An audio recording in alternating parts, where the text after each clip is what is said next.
Hello les amis, j'espère que vous allez bien, que vous avez la forme. Donc on a une image des altcoins un peu plus propre. Et quand on regarde, bon, on avait eu le dernier retracement qui nous avait permis d'aller chercher de beaux bottoms sur l'ensemble des altcoins et un retest quasiment parfait de la dernière trend, du dernier niveau sur ce point d'intérêt où on a eu une belle réaction. Donc première performance des altcoins qui a pu se faire, ça fait du bien. Et ce qu'il nous faudrait pour continuer dans cette lancée en hebdomadaire, on est sur un niveau qui est hyper important. Regardez, le niveau aux alentours des 930-950. Ce qu'il nous faudrait à terme, c'est de venir construire au-dessus. Alors là, je parle purement techniquement, sans prendre en compte l'analyse fondamentale. Bien évidemment, vous avez compris ma manière de voir les choses. On a un puzzle et faut que tout s'emboîte parfaitement. Mais techniquement parlant, en tout cas, c'est ce dont on aura besoin pour aller chercher une prochaine jambe haussière. Donc repasser au-dessus de ce niveau et construire au-dessus. Réaction qui pour le moment est normale, on est sur un niveau qui nous avait donné à l'époque la rupture baissière, on avait eu le fameux gros retracement, on avait bien réagi, et ce qu'il faudrait, c'est de repasser au-dessus, et si et tant qu'on ne repasse pas au-dessus, on fait tout de même attention au niveau inférieur, avec un premier niveau aux alentours des 933, si jamais demain on a un retest qui est un niveau hyper important, et si par contre on vient à s'enfoncer, on n'a pas de réaction, on a aussi le palier inférieur au niveau des 724. En termes de target, on a encore de la performance potentielle à aller rechercher si on a bien cette figure qui se met en place et des targets importantes, donc la target interne aux alentours des 1, mais par la suite aux alentours des 1,3. Et à terme, si on a un marché très très fort, une grosse performance aux alentours des 1,6, mais bien évidemment, il va falloir s'adapter au marché et surtout, s'il vous plaît, vous sécuriser. Et ça suit parfaitement ce que j'avais pu déjà vous montrer. Bon, market cap de la dominance des stablecoins que sont les USDT. Généralement, quand on a un marché qui chute, on a des altcoins qui performent et inversement. Et comme à l'époque, regardez, novembre dernier, où on avait eu la cassure de cette zone, c'est là où on avait eu pas mal de performances sur les altcoins, où tous les jours on avait des crypto-monnaies qui pétaient un peu comme des pop-corn en termes de performance. Et typiquement, on était ici. Et c'est là où on était passé dans la définition, en tout cas en altcoin season, car les altcoins, à ce moment-là, quand on était arrivé sur les plus hauts surperformés BTC, mais ça a été très rapide. Et c'est pour ça que durant ces moments, il faut savoir en profiter. C'est pas des périodes qui durent longtemps, on l'a vu, les hausses sont rapides, mais il faut savoir être réactif sur vos portefeuilles et ne surtout pas être passif durant ces moments-là. Pour le moment, nous sommes encore dans la saison du Bitcoin, mais si on a une cassure par la suite des niveaux que j'ai pu vous présenter, on pourrait avoir à terme quelque chose de similaire et généralement ça peut se passer très très vite. Et ce qu'il faudrait par rapport au graphique que je viens de vous montrer, c'est de casser ce niveau. Donc on a eu la première cassure qui nous a donné la première belle respiration sur les altcoins.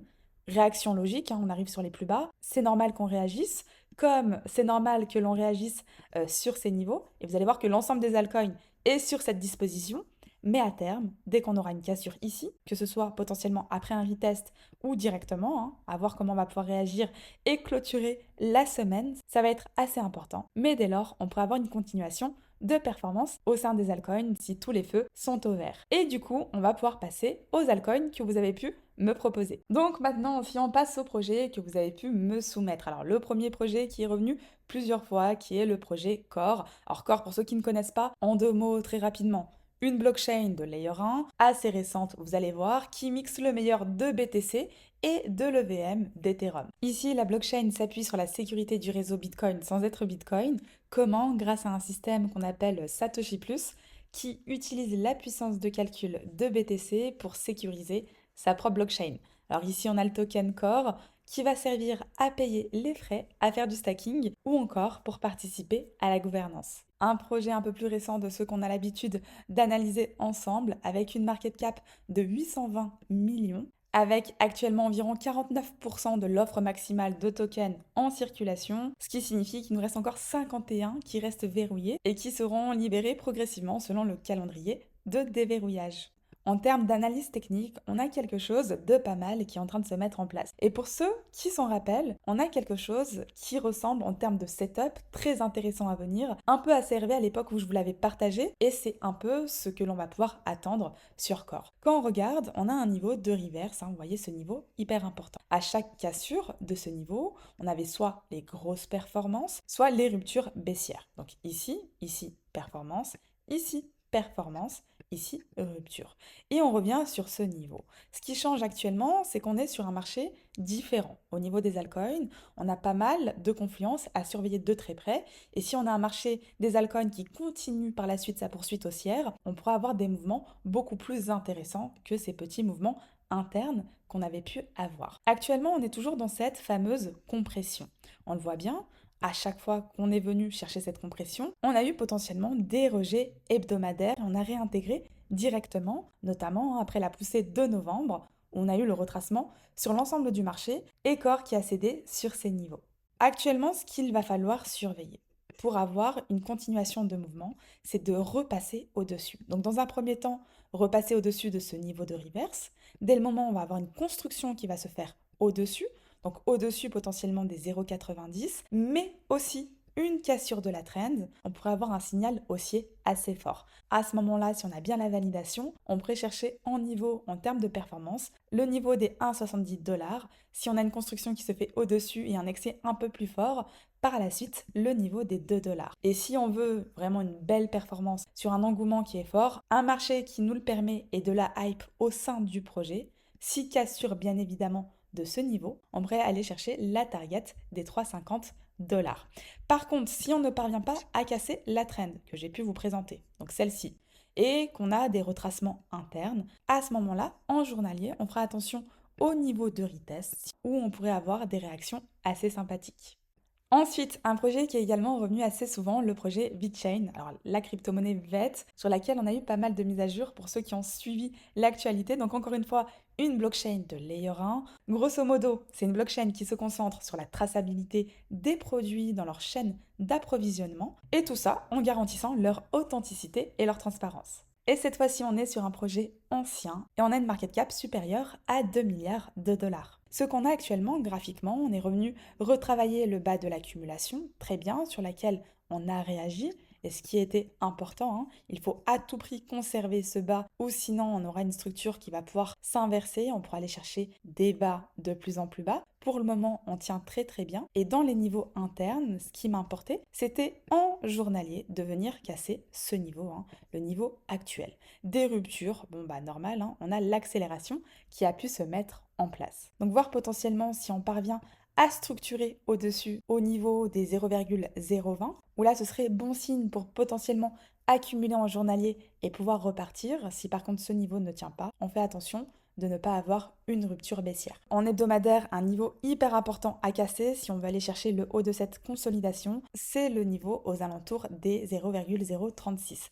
Dès le moment où on aura en plus de cela une cassure du niveau au-dessus des 0,034, 0,36, on pourrait avoir une accélération qui nous permettrait dans un premier temps d'aller chercher aux alentours des 0,049, puis la target réelle de cette consolidation aux alentours des 0,067, qui serait la première target pertinente de cette consolidation. Si on veut avoir beaucoup plus de performance au sein de ce projet, il va nous falloir beaucoup plus de hype, beaucoup plus de liquidité. C'est vrai qu'on a pas mal de projets.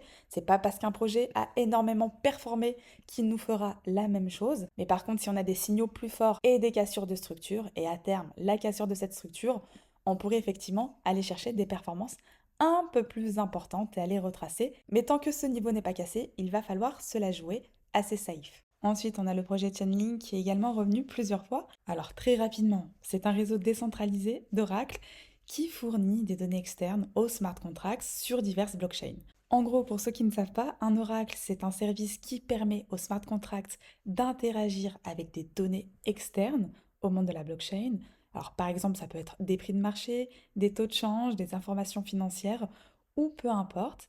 Et Link, en tant qu'oracle, va pouvoir fournir cette interface entre le monde extérieur et les smart contracts. Nous sommes également sur un projet ancien avec une market cap supérieure à 10 milliards. Techniquement, on a une structure assez solide depuis mai 2022 avec une première accumulation où on a eu le retest, une seconde phase d'impulsion où nous avons encore eu un retest. Un niveau hyper important pour Link autour des 15 $, où nous avons besoin d'avoir une construction au-dessus pour valider une jambe haussière et aller chercher la target des 26 $, et si excès aux alentours des 33 $. Ici, on a un niveau très important. On a eu la première réaction en décembre. Et si on veut avoir davantage de performance, il va falloir à terme, par la suite, casser ce niveau pour aller chercher le palier supérieur. Sur du plus court terme, tant que le niveau des 15 dollars ne se fait pas casser, on peut encore avoir des retests potentiels. Donc on a le dernier top qui est celui-ci. Et si on a un retracement un peu plus fort, et si on a un retour aux alentours des 12 dollars, on serait sur des prix très intéressants où il faudra observer de potentielles réactions.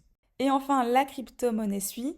Encore une blockchain de Layer 1 qui est conçue, comme beaucoup de blockchains, pour gérer un grand nombre de transactions à faible coût. Elle utilise un mécanisme de consensus unique qu'on appelle le Proof of History, ce qui permet de rendre les applications décentralisées plus rapides et efficaces. On entend généralement parler du nouveau Solana. Nous sommes sur une market cap supérieure à 12 milliards de dollars. Également un projet assez récent, seulement 33% des tokens SUI qui sont actuellement en circulation, donc les tokens restants seront progressivement libérés. Et là, par exemple, le 1er juin, on a encore une nouvelle tranche qui sera débloquée, mais qui ne correspond pas à un gros pourcentage de la market cap actuelle. SUI, techniquement, c'est magnifique. On a eu une très belle réaction, on a une surperformance par rapport à BTC avec un retest parfait du dernier top et on s'approche de ma première target aux alentours de 4,60 dollars. Alors sur Suisse, qu'il va falloir observer. Cette bougie hebdomadaire est tout simplement magnifique et c'est ce que je vous expliquais. On a des projets où on a quand même pas mal de hype. Si on regarde, alors c'est pas les mêmes projets bien évidemment, c'est pas les mêmes market cap, mais si on regarde par rapport aux impulsions et aux bougies, on n'est pas sur les mêmes mouvements que VET précédemment, par exemple. Et c'est des bougies assez importantes, comme celle-ci, de niveau assez important, par exemple en daily, qui nous donnent par la suite la continuation de la performance. Pour avoir un retracement au sein de SUI et avoir des opportunités, ce qu'il nous faudrait, c'est dans un premier temps de venir casser le niveau des 3,29. Tant que ce niveau ne se fait pas casser, on n'a pas de retracement de cette dernière impulsion qui va pouvoir se mettre en place. Si à terme, on parvient à casser ce niveau, on pourrait avoir un retracement qui va pouvoir commencer et premier niveau de surveillance qui serait aux alentours des 2,77. Et si on a un vrai gros retracement, un retour au 2,34 qui pourrait être un niveau hyper pertinent. Toutefois, si on n'a pour le moment pas de validation de début de retracement, on s'en va vers la target potentielle des 4,62 dollars. Et par la suite, si on va avoir une extension qui se met en place et une prochaine découverte de prix, il va falloir absolument construire au-dessus. Et là, on aura un signal, que ce soit après un retracement interne ou pas. À terme, il nous faut ça pour aller rechercher dans un premier temps le niveau des 6,48 dollars. Et si on a un beau engouement haussier, on pourrait même aller chercher la target des 8-9 dollars qui sera un niveau très important. Par la même occasion, que ce soit sur SUI ou sur Solana, quand on a des blockchains qui performent bien, n'hésitez pas à regarder les crypto-monnaies de leur écosystème que j'avais déjà pu vous présenter notamment pour SUI, qui performent également davantage quand on a de la performance au sein de la blockchain originale. En tout cas, j'en ai terminé pour cette vidéo. J'ai essayé de prendre les crypto-monnaies qui sont le plus revenues. Si je n'ai pas cité vos crypto-monnaies sous cette vidéo, elles arriveront sur les prochaines. N'hésitez pas à me donner vos avis en commentaire, les crypto-monnaies que vous aimeriez voir. Et je vous dis à très vite pour les prochaines.